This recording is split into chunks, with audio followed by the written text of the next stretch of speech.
Faire un choix important qui engage notre vie, et je pense particulièrement au domaine de l'amour, eh bien ce n'est pas facile.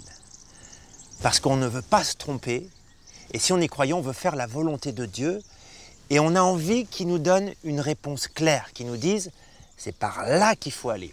Seulement, ce n'est pas sa façon d'agir. Dieu n'est pas un panneau indicateur. Il ne va pas te dire « il faut faire ça ». Il faut t'engager dans telle direction. Alors comment faire pour faire le bon choix?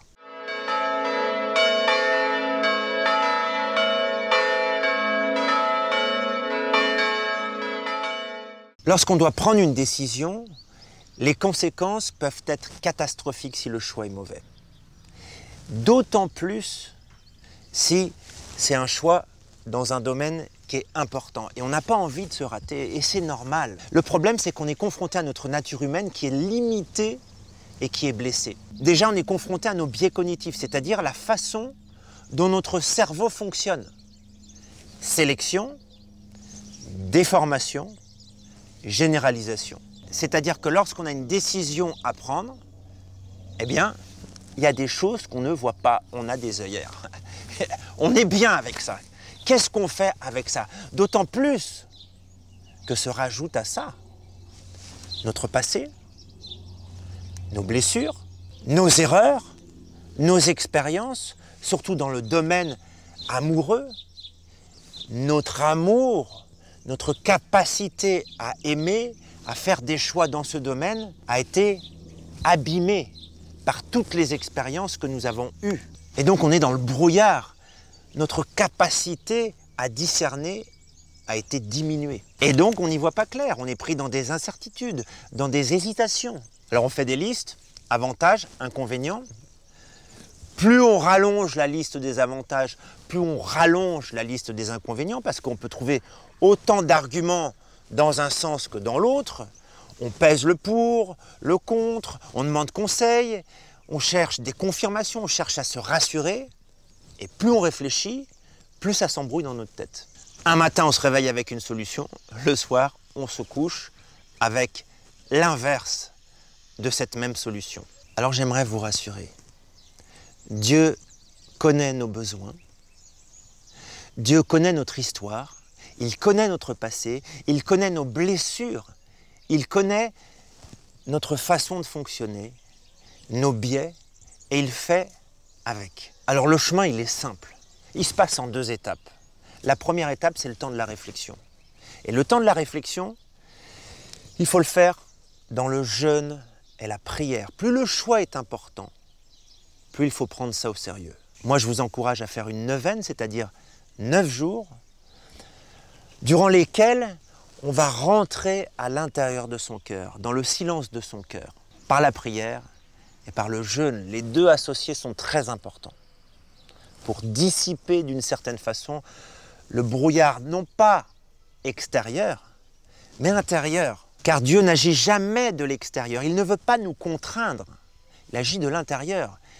Il nous veut libres. Il nous a donné cette liberté pour l'exercer, pour faire des choix, pour nous engager.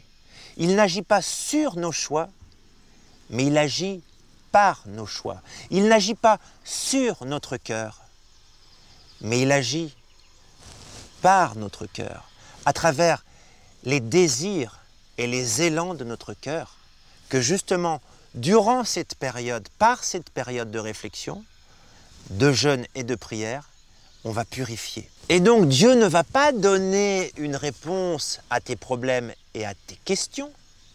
Il va te montrer qu'au fond de ton cœur, elle est là, déposée, quelquefois sous forme de germe, et qu'il va falloir enlever, retirer tout ce qui l'empêche d'émerger pour qu'elle s'exprime avec toute sa clarté, dans toute sa vérité.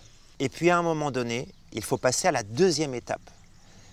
Le temps de la réflexion est terminé, c'est le temps de la décision, c'est le temps du choix, c'est le temps de l'engagement et c'est le temps de la confiance. Et souvent par crainte de ne pas faire la volonté de Dieu, on ne lui fait pas confiance. La confiance, seulement la confiance, voilà le chemin de l'amour, disait sainte Thérèse de Lisieux. Là où il n'y a pas de confiance, il n'y a pas d'amour. Et parfois le brouillard est toujours là, il y a encore des incertitudes, il y a des doutes. Et c'est là qu'il faut plonger dans le vide, c'est comme un saut en parachute. Il faut se jeter dans la foi. Et ce brouillard, c'est cet espace où Dieu nous attend, où Dieu attend notre foi, notre confiance, notre abandon, notre liberté. C'est là où il agit, c'est là où il prend soin de nous. L'amour est un beau défi à relever, un risque à prendre et non à éviter, disait le père Kolb. Alors sachant qu'on n'aura jamais de certitude, parce que la foi n'est pas une certitude, mais que si on est habité par ce désir de rentrer dans la volonté de Dieu, si on a tout préparé dans la prière, dans le jeûne, qu'on veut s'engager de tout notre cœur sur ce chemin de l'amour, Dieu ne nous laissera pas tomber et il ne permettra pas qu'on fasse de grosses erreurs. Parce que s'il y a un gros nom, un gros rocher qu'on n'a pas vu, notre décision n'aboutira pas. Dieu ne nous abandonne pas. Il ne nous laisse pas nous perdre. Parfois, il nous laisse faire des erreurs. Mais dans ce cas-là, c'est pour un plus grand bien, c'est pour qu'on en sorte grandi. Et donc, il n'y a aucune peur à avoir. Seulement la confiance et encore la confiance. Alors sur ce chemin du choix, sur ce chemin de la décision, sur ce chemin de l'engagement, sur ce chemin où on exerce notre liberté, eh bien je vous souhaite bon courage, à bientôt. J'ai confiance en vous et que Dieu vous bénisse.